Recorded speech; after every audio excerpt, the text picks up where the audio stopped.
Haleluya, kebenaran hari ini Markus pasal yang ke-7 31. Yesus menyembuhkan seorang tuli. Kemudian Yesus meninggalkan pula daerah Tirus dan dengan melalui Sidon pergi ke Danau Galilea di tengah-tengah daerah Dekapolis. Di situ orang membawa kepadanya seorang yang tuli dan yang gagap dan memohon kepada Yesus supaya Yesus meletakkan tangannya atas orang itu. Dan sesudah Yesus memisahkan dia dari orang banyak sehingga mereka sendirian, ia memasukkan jarinya ke telinga orang itu, lalu Yesus meludah dan merabah lidah orang itu. Kemudian sambil menengadah ke langit, Yesus menarik nafas dan berkata kepadanya, "Efata," artinya terbukalah.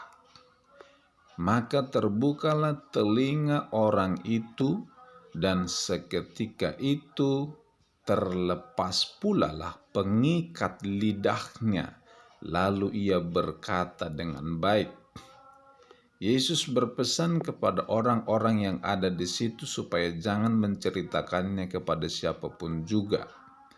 Tetapi semakin dilarangnya mereka, makin luas mereka memberitakannya. Mereka takjub dan tercengang dan berkata, "Ia menjadikan segala-galanya baik. Yang tuli dijadikannya mendengar, dan yang bisu dijadikannya berkata-kata." Wow. Maka terbukalah telinga orang itu, dan seketika itu terlepas pula pengikat lidahnya, lalu ia berkata-kata dengan baik. Saudara, kebenaran hari ini, orang yang tuli dan gagap, ternyata ada yang mengikat sehingga dia tidak bisa berbicara dan tidak bisa mendengar. Apa yang mengikat?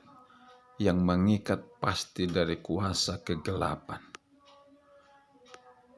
Bentuknya sama, telinganya bentuknya sama dengan telinga kita, mulutnya, lidahnya sama dengan orang yang biasa, yang sehat. Tetapi firman Tuhan berkata di dalamnya ada yang mengikat, ada yang mengunci, sehingga telinganya tidak bisa mendengar dan mulutnya tidak bisa berbicara dengan baik.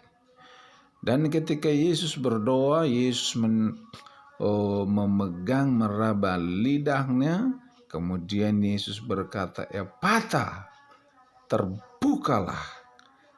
Dan terbukalah saat itu juga. Ternyata saudara-saudara, otoritas yang ada di dalam diri Yesus, otoritas dari sorga itu, Yesus pakai. Yesus hanya berkata, "Terbukalah." Maka terbuka.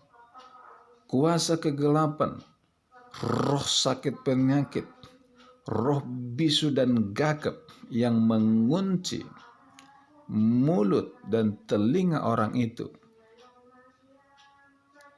takluk kepada perkataan Yesus, karena otoritas Yesus lebih besar daripada otoritas sakit penyakit yang dia derita.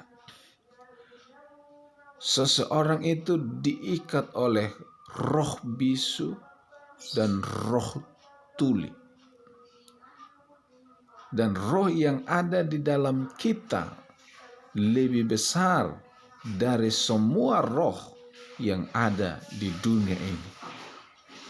Kita tidak perlu bimbang, kita tidak perlu takut ketika kita mendoakan orang sakit apapun penyakitnya.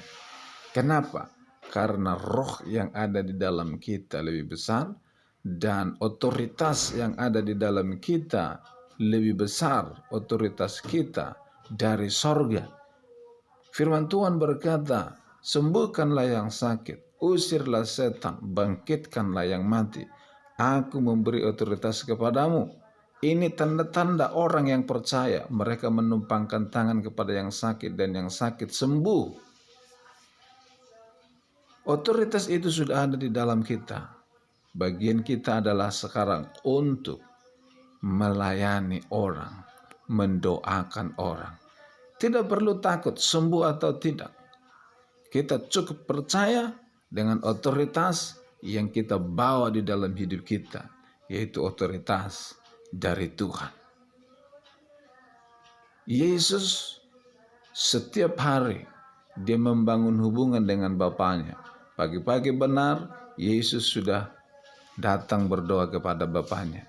Itu sebabnya Yesus setiap hari melayani dengan otoritas, melayani dengan keyakinan. Kenapa? Karena dia yakin hubungannya dengan Bapanya tidak terganggu. Selama kita memiliki hubungan yang baik dengan Tuhan, setiap hari baca firman Tuhan, setiap hari ada waktu untuk menyembah Tuhan, untuk berdoa, maka kita pastikan roh kita tidak terganggu. Otoritas yang ada di dalam kita tidak terganggu. Maka lakukanlah pelayanan setiap hari. Bersaksi, memberitakan kabar baik, mendoakan orang-orang yang sakit, yang bermasalah. Maka otoritas itu ada di dalam kita, dan percayalah kita akan menyaksikan mukjizat demi mukjizat karena Tuhan ada bersama dengan kita. Terima kasih Tuhan Yesus untuk mukjizat, otoritas yang Tuhan percayakan kepada kami. Kami mau terus pakai otoritas itu untuk melayani orang-orang di sekitar kami. Sebab di dalam kami sudah ada otoritas, sudah ada kuasa itu. Di dalam nama Yesus, berikan kami roh keberanian untuk kami memberitakan dan mendeklarasikan kuasa dari sorga. Di dalam nama Yesus, mungkin ada orang-orang yang saat ini sedang sakit mendengar acara ini ya Tuhan, mendengar firman ini. Di dalam nama Yesus, engkau boleh angkat tanganmu kepada Tuhan. Apapun sakit penyakitmu, di dalam nama Yesus mengalir kesembuhan atasmu. Roh Kudus adalah Tuhan yang Maha Tahu, yang mengerti semua penderitaan dan sakit penyakitmu. Angkat tanganmu di dalam nama Yesus, terimalah mukjizat. Di dalam nama Yesus terimalah kesembuhan. Dalam nama Yesus semua penyakit sudah ditaklukkan, sudah dihancurkan Yesus di atas kayu salib.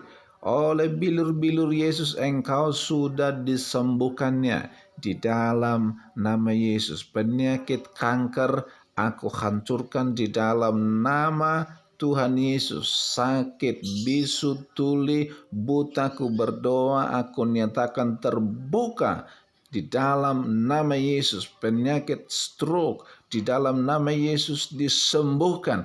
Apapun penyakit yang dialami setiap kami hari ini, saat ini terjadi mukjizat, kuasa darah Yesus mengalir, membebaskan, menyembuhkanmu. Imanmu yang menyembuhkanmu di dalam nama Yesus. Terima Yesus di hatimu, terima Yesus di hatimu, undang Yesus di hatimu, karena engkau akan dibebaskan, disembuhkannya. Oh, di dalam nama Tuhan Yesus. Terima kasih Tuhan Yesus, terima kasih. Datanglah kepada Yesus, serahkan hidupmu kepada Yesus, maka engkau akan memiliki hidup yang kekal dan engkau disembuhkan dari sakit penyakitmu. Terimalah mukjizat di dalam nama Yesus. Haleluya. Amin.